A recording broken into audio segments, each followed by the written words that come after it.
Good morning, welcome, and thank you for coming along to this talk. We acknowledge this land that we met on today is the traditional lands of the Kaurna people and that we respect their spiritual relationship with their country. We also acknowledge the Kaurna people as the custodians of the Adelaide region and that their cultural and heritage beliefs are still as important to the living Kaurna people today. We also pay respects to the cultural authority of Aboriginal people attending from other areas of Australia. A little bit about me. I've been teaching safe psychology for 17 years at year 11 and 12 level. I was the former chief assessor of the subject. I worked for 15 years in the School of Education lecturing in psychology curriculum. I'm currently working at UniSA as a supervisor for pre-service teachers and also a tutor in educational psychology. I've worked in many other state and national contexts. Last year I opened my own business and we specialise in resources and professional development for psychology teachers. I want to give you a caution and a self-care advice. During this presentation we are going to be explicitly discussing suicide. Feel free to turn this presentation off at any stage or to step away if you feel the need. Why do we need to talk about suicide? I'm going to today run briefly through the stats and prevalence. I'm going to talk about the toll on surrounding people, which is huge and often underlooked.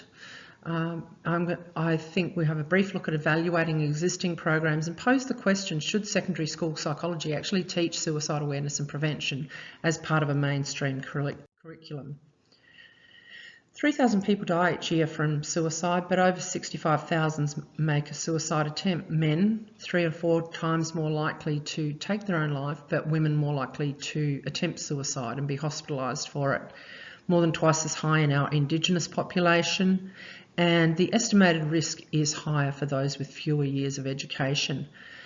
Quite alarmingly for a high school teacher, suicide is the leading cause of death for young people. This graph doesn't show numerical data. This is the years of life lost. So for these given diseases, heart disease, lung cancer and suicide and self-inflicted injuries, this is the number of years of your life expectancy that were taken away by your loss. So obviously suicide is a really a big burden on society in terms of how much life that could have been lived is lost. The deaths by number here over from the early 1900s right up to the present, obviously trending upwards and at their highest peak at the moment. This is rural and remote. This is age standardised so that it gives a better sense. Obviously the major cities are going to have numerically the most fatalities through suicide, but all of the regional and remote areas have a higher percentage of their population who suffer from it when you look at it at a standardised rate. Our LGBTQIA+ population, the figures there are just frightening, anywhere from 10% to 35–48% of people who live in this community have much greater vulnerability to suicide compared to the general population, 1 to 5%. Definitely a population that's attracted to psychology education. And the deaths of children and young people, these statistics give us a really sombre look at the age ranges, and obviously 18 to 24 is when young people hit the adult world outside of post-school, but even during school, and the bottom, even during school, the green line showing the 15 to 17-year-olds that we teach, and then tragically below that, children 14 years and under who take their own life. The toll on surrounding people is hard for me to talk about without becoming personal, and I'm sure you have your own experiences with this. My first year at a school, I had a student, Sally, in the break of a double lesson, went to the bathroom and attempted to take her own life. She'd been gone for a while. I sent her best friend to find her, and she'd been passed out on the floor after having cut her wrists. So right from the word go, when I was teaching psychology, I could see that this was something that I didn't necessarily sign up for, but it was going to be part of the landscape. Then when I became the Year 11 Head of Studies, we were in the Year 11 exams in 2011 when this gorgeous young woman, Christine Farrier, was taken. Her ex-boyfriend was mentally very unwell and tragically had access to guns and ammunition. She'd started a new friendship. This calls him her boyfriend. I don't necessarily know that that's true of a 16-year-old girl. I think they were just getting to be friends. They were waiting at the bus to come into school for the exams. Aaron, came to the bus stop with a gun and 3 bullets. And the first bullet didn't kill Christine. She told her friend to run away. And as he ran away, she took the first shot in the shoulder. He didn't kill her, so he gave another shot through her chest. And then because the young boy had run away, he took the 3rd bullet and took his own life. I can't begin to tell you the impact this had on the school. We had a cohort of 200 Year 11s sitting their first exam. We needed to inform them, look after them, and eventually get them through Year 12 after having this in their midst. And it was an enormous cost on them personally. Of course, Christine's lost and her family's lost, but the teachers and the teaching community that surrounded them too, everyone bore the brunt of this suicidal behaviour on the part of her ex-boyfriend. Then in 2014, I was teaching psychology in Year 11. Matt Lynch was a parent in that group. His daughter also had her cousin in that group. So he was an uncle, a parent in that cohort. He was also my brother. So I was teaching his daughter and my daughter in the same psychology class. Matt was deeply depressed. He had a lot of other problems going on in his life. No single reason for these events. But to be so intimately involved was, you can imagine, was hugely traumatic. It still is to this day. To be teaching a cohort of students where a parent has taken their life happens to a lot of us who are in teaching, but when it's your own brother and the father and uncle of 2 of your students, I can't even tell you what the word is. It was messy. It was messy and it was a really difficult year. I don't know how we got through it, but we did, and both girls eventually got their Year 12 and got off to uni, but we've been through a lot. So talking about and preventing suicide is personal to me. We can't keep this away from young people as much as we'd like to protect them. It comes into their life, they see it, they experience it, they support one another, and they have these feelings that need to go somewhere. There's all sorts of interventions already going on. They're usually from external organisations like Beyond Blue, Lifeline and Headspace. The media and social media are now playing a bigger role. I've just put up there a slide that tomorrow night, Osher Ginsberg's doing an SBS documentary on Sunday the 19th of September. Might be worth a look. But the question for consideration and why I wrote this paper was, what is the cut through? What's the effectiveness if all of the data is saying that rates of suicide and suicidal behaviour are on the increase and still increasing?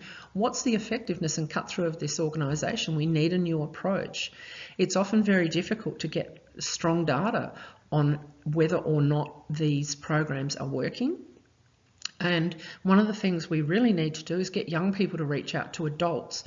We need to teach them, I think, how to support one another, but the key message is to seek out adult help. They're ill-equipped at 14 and 15 to support a peer who's going through suicidal thoughts. So as an educator, I'm just asking the question, is this on us? Is this up to us to add to that list of existing prevention programs that are out there and ways that in which students get information? Can we play our part? Can we do our bit? So why not? What are the risks and benefits, and how can we monitor the effectiveness? Why? Well, I've just said the statistics are worse than ever.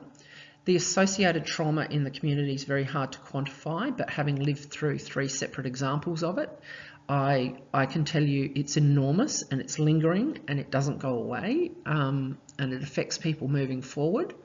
I feel like psychology educators are well placed to do it. We have the best undergraduate training in psychology and could be upskilled into teaching a curriculum like this. I think why not? On the why not, and what I hear from teachers often is the emotional load or the fear of teaching about suicide awareness and prevention will actually increase copycat behaviour, or you don't know where to go with your own feelings about that. So I'm just putting this out there as a thought bubble because I think we can overcome those things. We've done it with other forms of abnormal psychology which people were initially unwilling to teach or felt underskilled to teach, and it can be done. The risks and the benefits. Well, at-risk populations exposed to this material, I guess people would be feeling that, are you giving them further information to put them on the road to a dreadful outcome, and feeling undertrained or underskilled, which 2 things I think we can overcome. What are the benefits? And that's what I really want. The increased knowledge and empathy, decreasing the stigma around telling people that you're feeling suicidal, and increasing simple interventions like peer support and like talking to a trusted adult in the environment at school. Those simple things can mean all the difference at the time when the suicidal ideation or the thoughts of self-harm are at a much lower level. Of course, any problem is easier to solve when it's simpler, and once we get to the point where students are acting out on their suicidal thoughts, obviously the trajectory from there is worse than if we can arrest it at an earlier stage. We need to monitor the effectiveness. This can't just be something, a feel-good thing that we think we're doing our bit and it has no effect. I personally would love to see the golden ticket, which would be lower rates of suicide moving forward. But we also can have an opportunity. We have an opportunity through it to improve research methodology and data sources around youth suicide, and it would be definitely something that could be monitored through postgraduate research to see whether it is actually increasing confidence amongst young people to talk about suicidal feelings. What would I suggest? A national task force of curriculum writers mine the existing material that's out there, shape a teachable curriculum with assessments. At the moment, the organisational kind of programs are usually one-offs, come into the school, speak to the students, that sort of thing, or resource packs that are available to anyone. So it would need to be converted into what we see as a teachable curriculum. Of course, we'd need to collaborate with mental health professionals and other groups who could support us in writing a curriculum that was correct and use the latest research. Excuse me. It's possible we'd need to source funding and publicise this. And as I said before, a component where we imbue it with research and monitor the effectiveness of the program through feedback and through other mechanisms to make sure that we keep refining it and making it the best it can be. You can contact me. I'm very passionate about all things to do with trauma and the response to trauma, and giving something of my knowledge to reduce the traumatic load in my school community. There's my number, there's my email address. I'm only too happy to take phone calls and emails from interested parties, and thank you very much for listening.